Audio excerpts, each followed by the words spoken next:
Bible in Ecclesiastes 4 verse 6. Praise the Lord.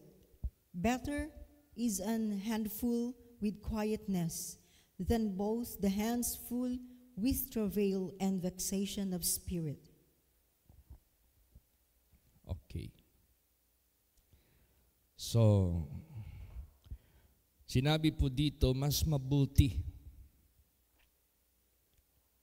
yung kunti na merong katahimikan kaysa dalawang kamay, punong-puno, pero nandyan naman yung travail and vexation of spirit. Ano ba yung travail kung tawagin? Pag sinabing travail, yan po ay matatawag nating puno ng kasakitan at puno ng pagtitiis. Useless. Sobrang sagana, nandyan naman yung kasakitan, nandyan naman yung pagtitiis. So, walang saysay pa rin kung ganun ang magiging senaryo ng ating samahan, ng ating sambayanan, ng ating kongregasyon, ng ating selebrasyon, at kung meron man. What is vexation of spirit? Yung bang annoying, nakakayamot. Bakit? Dahil ang atmosphere ay hindi maganda. Kaya mas maganda pa yung handful with quietness, with peace. Kaya sa buhay natin, lalo't na itong selebrasyon natin, saan mang selebrasyon, anniversaries, birthdays, dedication, weddings, whatever anniversaries or whatever celebrations, huwag masyado tayong magtitik sa handa, bongga, masasarap na pagkain. That is not so important. Bakit? Pag kinain mo yan, pag nagpupo ka, wala na yan. Hindi dyan nabubuhay yung ating success. Hindi dyan nababatay yung ating success. Ang success ay nababatay sa kapayapaan. Kahit simple lang yung ating kinakain, or palagay natin, bongga. It doesn't matter. Hindi dyan nagmamatter. Huwag tayong tumingin dyan.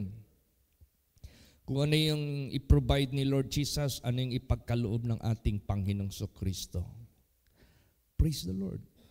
Pasalamatan natin ang ating Panginoong Diyos. Pagsalu-saluhan natin yan. Basta ang importante, nandyan sa atin yung kapayapaan. Nandyan sa atin yung pagmamahalan. Nandyan sa atin yung pagkakaisa. Nandyan sa atin yung pagsunod sa ating buhay na Diyos, sa ating Panginoong Hesus Kristo. Kaya, better is an handful with quietness than both the hands full. Pero nandyan naman yung travail, kasakitan. Bakit? Bongga nga yung handa mo, pero nag-away-awayan naman. Bongga nga yung handa mo, hindi man lang matatawag natin nagkakaroon ng kapayapaan ang bawat isa. Bongga nga yung yung handa mo, pero hindi naman nagpapansinan. Bongga nga yung handa mo, pero nandyan pa rin yung bitterness. Walang saysay ang mga bagay na yan. Kaya ipairal natin, una, ang katuwiran. Ipairal natin, una, ang kapayapaan. Ipairal natin, una, ang pag-ibig. Na kahit munti ang ating handa, ipalagay na lang natin. pero nandyan yung katuwiran. Nandyan yung pag-ibig. I don't think so kukulangin tayo. I don't think so na pabayaan tayo ng ating Panginoong Diyos. But let us always put in our mind that success not based on the abundance of food, but on our relationship that we have peace, we have love, we have unity, we have tranquility, we have harmony. Yan ang pinaka-importante na ating pagsalu-saluhan, sa ating pagtitipon. That is the most important part of our celebrations. Praise the Lord. Napakasarap niyan. Ganun po. Kaya sa buhay natin, let us focus on the thing that is right and good and important in the eyes of God. Yan ang pinaka-importante. Kasi yung mga handa-handa na bonggang-bongga, wala namang peace, wala namang pag-ibig ang bawat isa sa isa't isa, wala namang harmony sa bawat isa, wala yan. That is no use. Parang ano lang yan, pakitang tao, parang ano lang yan, yung naging ano lang tayo ba, pagpakunwari. Hindi dyan nababatay ang pundasyon ng ating matatawag nating selebrasyon. Praise the Lord. Kailangan talaga doon tayo mag-focus sa pinaka-ugat ng pangangailangan na ating tamuhin. Basahin natin. Psalms 37:16. Praise the Lord. A little that a righteous man hath is better than the riches of many wicked. Yes. A little that a righteous man hath is better than the riches of many wicked. Tingnan mo yan. Ay bago ko lang nakita sa documentary videos itong nangyari sa Tarlac na nagkaroon tayo dyan ng mayor na nagngangalang Alice Go o Goo. Ngayon, nalaman ng government natin na sangkot pala siya sa Bugo. Ano yung Bugo na yan? Nag-establish dyan ang China. Bakit? Bakit China ang nag-establish dyan ng kalukuhan? Nandoon yung mga hackers. Hinahack yung mga accounts ng mga personalities. Hinahack yung mga accounts ng ating government, kahit PNP. Imbis kahit PNP, nahahack nila. Nandyan, nagkaroon sila ng malaking hub ng mga scammers. Kaya nung ni-raid yun ng government natin, anong nakita doon? Ang dami nilang mga bolts doon na gi-force ng government by acetylene. Pagbukas, nandoon lahat ang mga evidences.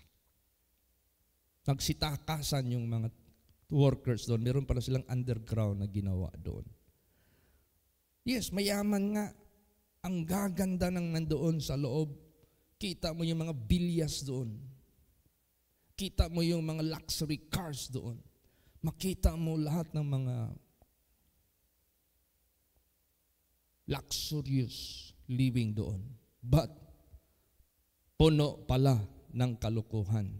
Hacking, may mga pornography, yung tinatawag na cybercrime, kung tawagin, yung mga lustful na negosyo. Nandun. Anong meron dyan? Riches of the wicked. That is useless. Kaya sa buhay natin, habang lumalaki ng lumalaki yung ating samahan, yung ating ministry, yung ating mga kongregasyon, at meron tayong pagtitipon, ang importante, i-highlight natin yung ating unity. I-highlight natin yung ating kapayapaan sa isa't isa. I-highlight natin yung pag-iibigan sa isa't isa. Pagsalu-saluhan natin kung anong ibigay ni Lord Jesus Christ. Masaya tayo, mapayapa tayo. Hindi nababatay sa mga literal material yung ating success. Hindi dyan. Tapos wala pala tayong pagkakaisa, wala pala tayong communication sa isa't isa, hindi pala tayo naka-align sa totoong ipinapagawa ng Diyos. Hindi dyan. Ano mang selebrasyon tatangkalikin natin at haharapin natin, i-focus natin ang bawat isa sa atin sa righteousness ng Diyos. I-focus natin ang ating sarili na tayo lahat ay mitakot sa Diyos. Na tayo lahat nagkakaisa kahit paman sa pag-iibigan sa tinatawag na divine love. Tayong isa nagkakaisa kahit paman sa ating paglilingkod sa ating Panginoong Diyos ng buong puso. At tayong lahat ay may takot sa Diyos. Yun ang pinaka-importante. Praise the Lord. Basahin pa natin. Proverbs 15, 16, and 17. Praise the Lord. Better is little with the fear of the Lord than great treasure and trouble with therewith. Better is a dinner of herbs, where love is, than a stalled ox, and hatred therewith. You see? Mas maigi ang kaunti na mitakot sa Panginoon kaysa dakilang kayamanan. Nandyan naman yung trouble. Hindi nagkakaintindihan, hindi nagkakaisa. Mas mabuti pa ang hapunan ng gulay na may pag-ibig kaysa baka. Nandyan naman yung pag-aalitan sa kanila. Hindi ko ibig sabihin hindi na tayo maghanda ng masarap. Hindi ko sabihin I am trying to avoid to spend for a quality and the best food. But gusto lang ng ating Panginoong Diyos ang ating pagtitipon ay nababatay sa katuwiran, nababatay sa kapayapaan, nababatay sa pagkakaisa, nababatay sa pag-iibigan, nababatay kahit paman sa takot sa Diyos, sa ating paglilingkod sa Diyos. Yun ang pinaka-importante. Then everything just will follow. It doesn't matter ano yung isusubo natin sa bibig natin.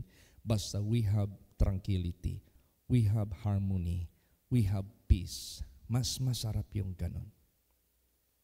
Yan ang ating i-establish. Yan ang ating pagsikapan. Yun ang ating pag-iingatan sa isa't isa sa atin. Praise the Lord. Yan ang pinaka-importante sa ating buhay. Basa pa. Proverbs 17 verse 1. Praise the Lord. Better is a dry morsel than quietness therewith, than an house full of sacrifices with strife. See? Mas mabuti pa yung tuyo na mumho. Ay, may mumho sa Tagalog. Yung tuyo ba na bigas na nahulog mula sa plato? Dry morsel. And quietness. Meron namang katahimikan. Meron namang kapayapaan. Than a house full of sacrifices with strife. Ano yung full sacrifices? Sige, mag-sacrifice tayo. Pabunggahan natin ang husto. Sige, mag-sacrifice tayo. Walang araw na walang pista. Magpista tayo araw-araw. Pero ginagawa pala yun with strife. Hindi pala out of love, out of peaceful manner. Merong kasaling pagyayamot, may kasaling pagmumurmur, nagmumurmur ka kasi nag-sacrifice ka ng masyado. Masyado mong piniplease ang tao sa material na mga bagay. Tapos nagmumurmur ka. Tapos, binibilang mo pa. Tapos, maya-maya, kung sa Bisaya pa, mangbuy-buy ka, ay hindi maganda yun. Praise the Lord. Kaya, better is a dry morsel and quietness therewith. Nandyan yung peace, nandyan yung harmony, nandyan yung love, nandyan yung lahat-lahat na matatawag nating pag-iibigan sa isa't isa. Than a house full of sacrifices with strife. Sana full of sacrifices with love, okay lang. Pero with strife, that is already not good. Kaya, i-bless ng Diyos yung ating pagtitipon. Pagtibayin pa natin ang ating unity. Pagtibayin pa natin ang ating pag-iibigan. Pagtibayin pa natin ang ating takot sa Diyos, ang ating paglilingkod sa Diyos, para lalo tayong gabayan ng Diyos, lalo tayong pagkatiwalaan ng Diyos, lalong mamagnify ang Diyos sa buhay natin, lalong mag-glorify ang Diyos sa buhay natin, lalo tayong gagamitin ng Diyos in His own mighty way. Yung mensahe kagabi, na kung saan napaka-importante na siya ang kumikilos sa ating buhay. Praise the Lord. Hindi yung ating own way, kundi sa kanyang pamamaraan. Kasi pag nandiyan kasi yung, yes, may celebration tayo, pero ang dami palang mga unsolved relationship among pastors and pastoras. Wala, puro na lang pakunwari ang mangyayari. Yes, nagsiselebrate tayo. Ang dami palang mga chismisan, siraan. Nagbabantayan na lang sa mali sa bawat isa. Wala yan. Curse ang ating naranasin yan mula sa langit. Dapat i-bless, pagpalain tayo ng Diyos sa ating pagtitipon dahil nandyan yung pagpapatawaran, nandyan yung pagtutulungan, nandyan yung pag-aakayan sa landas na gusto ng Diyos na ating tatahakin, nandyan yung pagtitibayan, nandyan yung pagsaksak, sakluluhan, nandyan yung kapayapaan talaga, harmony. Yan ang pinaka-importante. Masaya tayo. Praise the Lord. Feel mo talaga yung, as a family, we have bonding. Kaya nga, first time ito mangyayari ngayong June 15. Ay itong June 13 na magkakaroon kami ng activities. Magkakaroon kami ng bonding among our co-laborers of Jesus Christ. Para naman sa ganon ay magkakaroon kami ng tinatawag na hindi makalimutang mga activities. Ang tawanan, ang sayahan, lahat-lahat na ng mga masatawag natin. Meron tayong tinatawag na bonding. Yung talagang samahan na tumitibay. Samahan na yung dibdib sa dibdib, heart to heart, magkaroon ng heart to heart talk, magkaroon ng openness sa bawat isa, magkaroon ng, alam mo kasi yung openness, importante yan eh. Alam mo sa magmantiayon, pag hindi open ang isa't isa, lumalamig ang pag-ibig. Ang isa't isa may mga tinatago, ang isa't isa may mga pananalita patalikod, pagsisira sa kanilang relasyon, wala yan. Maging basura ang relasyon. Pero pag nandyan yung openness, nandyan yung honesty, nandyan yung tinatawag na clear ang isa't isa, maganda yan. Lalong mapagtibay yung relasyon. Kasi walang clouds, walang doubts ang bawat isa. Clear ang ating pananaw sa isa't isa. Clear ang ating damdamin sa isa't isa. Yan ang gusto ng Diyos. Ganon din sa relasyon natin sa Diyos. walang anumang pag-doubt. Walang anumang mga iniquities na naghahadlang. So if we are doing it to our relationship to our Heavenly Father, let us do it among ourselves. Praise the Lord. Diyan natin makikita ang kaibahan. Kasi yung blessing ng Diyos, gagawin niya yan. Paano niya gawin yan? Basahin natin Proverbs 3:33. Praise the Lord. The curse of the Lord is in the house of the wicked, but He blesseth the habitation of the just. Yan. Pag tayo ay hindi magkaroon ng tinatawag na katinoan, pag tayo ay hindi magkaroon ng kabutihan, na may takot tayo lahat sa Diyos, iki-curse tayo ng Diyos. Bakit? Hindi natin ginagawa yung nararapat nating gawin ayon sa Kanyang utos, ayon sa Kanyang tinuturo sa atin. Pag nandyan pa rin sa atin yung alitan, nandyan pa rin sa atin yung siraan, nandyan pa rin sa atin yung bang bitterness, grudges, divisions, pagmamataasan, pagkukumpira, kukumpare ka na, inggitan, palamangan, pataasan, pagalingan, anak ko. Sabihin ko po sa inyo, that is work of wickedness. Hindi blessing ang gagawin ng Diyos mula sa langit papunta sa atin, but cursed. Bakit cursed? Magkakaroon ng awayan. Magkakaroon ng division. Magkakaroon ng tinatawag na alitan. Ay, hindi maganda yun na gano'n ang atmosphere. That is cursed. Because that is not a sound yung status, hindi sound. Pag hindi sound, magulo. Pag hindi sound, mapait. But He blessed the habitation of the just. Yeah. Ang blessing ibibigay ng Diyos sa kanila, sa tirahan, sa kinaroroonan ng mga just. Pag sinabing just, ganap. Pag sinabing just, righteous people of God. Kaya salamat tayo sa Diyos. Malakas ang ating Panginoong Hesukristo para gawin natin ang karapat-dapat sa harapan niya. Para ito ay ating gawin sa isa't isa.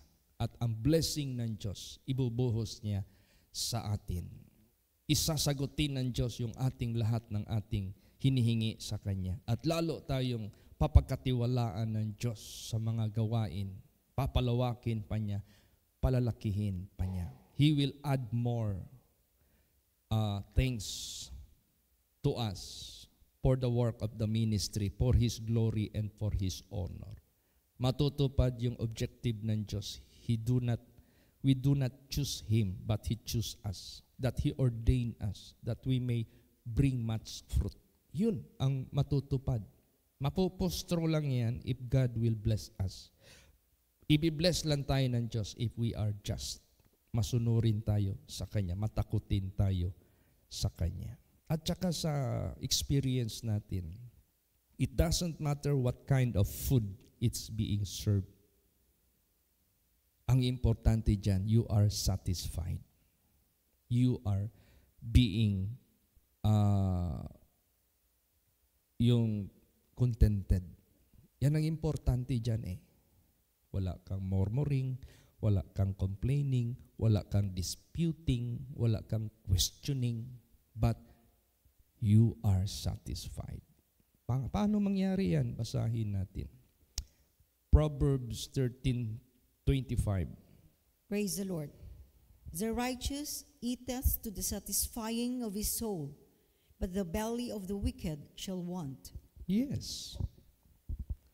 The righteous eateth to the satisfying of his soul, but the belly of the wicked shall want. Walang contentment ang wicked. Hindi thankful ang wicked. Hindi wide understanding ang wicked. Walang pangunawa. Ganun yan. So, dapat magkaroon tayo ng wide understanding. Magkaroon tayo ng lahat ng mga tatawag nating righteousness na gawi sa buhay po natin. Praise the Lord. Para nandyan yung satisfaction, no, ng ating kaluluwa. It is always pointing to our spiritual atmosphere. It is not pointing to the physical belly who has no satisfaction. But we are more on above the belly, which is the spiritual atmosphere. There is love, there is joy, there is peace, there is harmony, there is unity, there is no gaps, there is no grudges, there is no so-called divisions among ourselves. Nandyan yung masarap talaga na harmony. Masarap talaga na pag-iibigan sa isa't isa. Praise the Lord. So, yan ang ating goal. Yan ang ating aim. Huwag masyadong sa pagkain, susunod lang yan. I-establish natin yung pinaka-essential, yung pinaka-importante sa sinasabi sa banal na salita ng Diyos. Doon tayo mag-establish para yung masamang espiritu hindi makaisa sa atin, hindi makalusot. O tingnan mo, alarming masyado itong nangyari sa Tarlac. Napasok na pala tayo ng mga espiya from China. At nababribe na yung ating government agencies, such DFA, nag-i-issue ng mga passport by money without any requisites bago ma-establish na bigyan ka ng ano. Wala. Pati yung PSA nag-i-issue ng mga birth certificates na wala naman lang hinihingi na talagang legit na requirement. So rumami ang mga Chinese na naging Pilipino not by the authenticity of their documents. It is always by money. So nag-operate ngayon dito ang mga hackers, nag-operate ngayon dito ang mga scammers. Their intention is not good, but to hack. But someday baka ma-invade na tayo ng China. Bakit? Gumagawa na sila ng surveillance. Gumagawa na sila ng mga vital information out of our government. Pinapasok na nila. O, dapat yan ay maputol. Di ba yun ang prayer natin? Lord, yung mga nag-hack sa account namin, mahuli na sila. Isa na yan. Praise the Lord. O, nag-training talaga sila ng Tagalog. Nag-training din sila ng Bisaya. Kasi alam nila there are two major dialects in the Philippines na marami. Tagalog at saka Bisaya. O, tingnan mo. Kung mag-hack sila, akala mo mga Pilipino. So, kaya i-pray natin sa buhay natin na tayo, among ourselves, strong tayo sa legit na pinapagawa ng Diyos sa buhay natin para ang kadiliman, kayang-kaya natin yan silang wasakin na kumikilos sa mga kaluluwa ng mga tao. At tayo hindi kayang wasakin ng kadiliman dahil ang kaliwanagan ang siyang ating sinusunod, pinapahari sa ating buhay. Praise the Lord. Ganun ang gusto ng ating Panginoong Diyos. Masagana man o kaunti man, huwag tayong makilos. Basa. Proverbs 30:9. Praise the Lord. Lest I be full and deny thee, and say, Who is the Lord? Or lest I be poor and steal and take the name of my God in vain. Yan. Kung kasaganahan, huwag tayong makilos. Baka maya sabihin na natin, sino ba yung Panginoon? Nagmamayabang na tayo. Sino ba yung Panginoon? Hindi na natin nakilala ang Diyos dahil sa kasaganahan at kayamanan. Wala na, na-deceive na. or lest I be poor. Maya sa kakulangan, magnakaw ka na lang. Tuloy na nabablaspheme ang pangalan ng ating Panginoong Diyos. Sa kakulangan, hahakbang ka na lang ng bagay na illegal. Hahakbang ka na lang ng bagay which is sinful, which is work of wickedness. So, dapat hindi. Laging manaig kahit paman ang katuwiran ng Diyos. Laging manaig ang kabanalan ng ating Panginoong Diyos in all situations. Di ba? Yung kasal, sasabihin ng solemnizing officer, in poorer or in richer, would you stay together, loving each other, fulfilling your covenant that you should not be separated from each other in sickness or in health. Dapat hindi ka magkilos. Ganon din sa ating Panginoong Diyos. Praise the Lord. Lahat ng sitwasyon, because that is not the foundation of our hindi yan ang pundasyon ng ating kaligtasan, ng ating ministry. Hindi dyan. Ang pundasyon ng ating ministry, nandyan above that. It is more on righteousness, more on holiness, more on faithfulness, more on spiritual. Then, itong baba na ito na material, full man or medyo magkukulang man, it doesn't matter. That is just temporary. Importante hindi ma-move yung ating spirituality. Praise the Lord. Enough na yung sinabi ni Jesus, tinuro sa prayer. Basahin natin isa dyan. Matthew 6:11. Praise the Lord. Give us this day our daily bread. Yes, sa ating pagtitipon, at least every day has food. There is no single day having no food. What is important, every meal there is laid on the table, food for our necessity. Daily bread, daily food. Hindi tayo magkukulang. Praise the Lord. At ang pinaka-great gain sa atin lahat, last verse, 1 Timothy 6, verse 6. Praise the Lord. But godliness with contentment is a great gain. Yan. Ang pinaka-highlight sa lahat ng selebrasyon, sa lahat ng okasyon, godliness. Godliness, it is composed of godlikeness. Kung ano yung karakter ng Diyos na tinuturo niya sa atin sa kanyang word, sa kanyang message. To be holy, to be humble, to be meek, to be forgiving.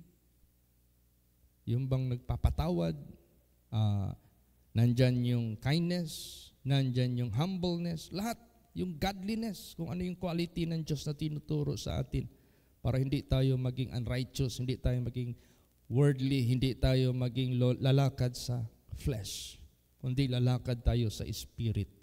Lalakad tayo ayon sa karakter ng Diyos. That is godliness with contentment. Praise the Lord. Pag sinabing with contentment, we are thankful. We are grateful. We are satisfied by any kind of food that might be served before us. Di dyan nababase yung ating godliness. Praise the Lord. Ang godliness nababase sa Diyos na nagturo sa atin to be holy, to be righteous, to be faithful. Lahat na. Kaya great gain yan. Bakit matawag nating great gain? Because it is God who dominated us. It is God who is prevailing on us. Ang Diyos ang nag-prevail sa atin. Pag ang Diyos nag-prevail sa ating buhay, praise the Lord. That is the greatest ever we could consider as so-called achievement. No? Pag na-achieve natin yan, na ang Diyos ang nag-prevail sa buhay natin, all of us are humble. All of us loving each other. All of us having the Christ Spirit. Ay, sigurado yan. That is godliness. Tapos, haluan natin ng kombinasyon ng contentment. Praise the Lord. Pag sinabing contentment, you are thankful. Pag sinabing contentment, you are satisfied. Pag sinabing contentment, it's enough. It's good. Okay ka na. Wala ka nang hahanapin pa. And that is great gain because it is God that is being honored, that is being magnified, that is being glorified. It is God that is being nasunod natin. Kaya yan ang pasalamatan natin. So therefore, better is a handful with quietness than both the hands full with travail and vexation of spirit. Kaya to God be the glory. God is helping us. God is guiding us. God is leading us to His way. Nililid tayo lagi ng Diyos. And let this continue. And let this be established. And let this become stronger and stronger. Tingnan natin. Makikita natin how God will entrust us more things para sa pinapagawa ng Diyos sa buhay. Pastor Chit, why are you so interested? Why for you it is meaningful if God will entrust more things to you? Of course, that will reflect up in heaven. Praise the Lord. Magre-reflect yan doon sa langit. Naalala niyo yung parable dito? Binigyan ng 5 talents, gain more 5 talents. Diba? 2 talents, gain more 2 talents. Ibig sabihin yan, nag-increase. 1 talent, tinago niya. Pinagalitan siya ng amo niya. Anong ginawa? Kinuha sa kanya. Oh. Kaya sa buhay natin, once God will entrust us more things, that there is always reflection someday in heaven. Kaya, yan ang gusto. Yan yung encouragement ni Jesus. Lay up treasure. Praise the Lord. Lay up treasure in heaven. Invest in heaven. Let your good works increase so that your righteousness shall increase. As your righteousness increase, meaning to say, you are sowing bountifully. If you sow bountifully, you will reap bountifully. So, ganun. Kung sa business pa, masaya yung tao na nag-increase yung business niya, nag-gain ng marami. Unang-una, if you are a good businessman, what is your purpose? So that maraming maging empleyado ang company mo, marami kang tao na tulungan na makatrabaho. Marami kang taong matulungan na maserbisyuhan. It is in good intention, kumbaga pa. So ganun din sa spiritual life natin. If God will entrust us more things, mas marami tayong masisave. Mas marami tayong mapupuntahan na lugar. Mas malaki yung ating magagawa for the works of the Lord. And that is how God would make us maging fruitful tayo. Basta we are in the Lord. Hindi lang tayo lalabas sa Kanya. Kaya pasalamatan natin ang ating Panginoong Diyos. Ingatan natin ang Kanyang guidance. Ingatan natin ang Kanyang instruction. So, pasalamatan natin ang Diyos. Let us continue in Him forever and ever. Praise the Lord. Magsitayo po ang lahat.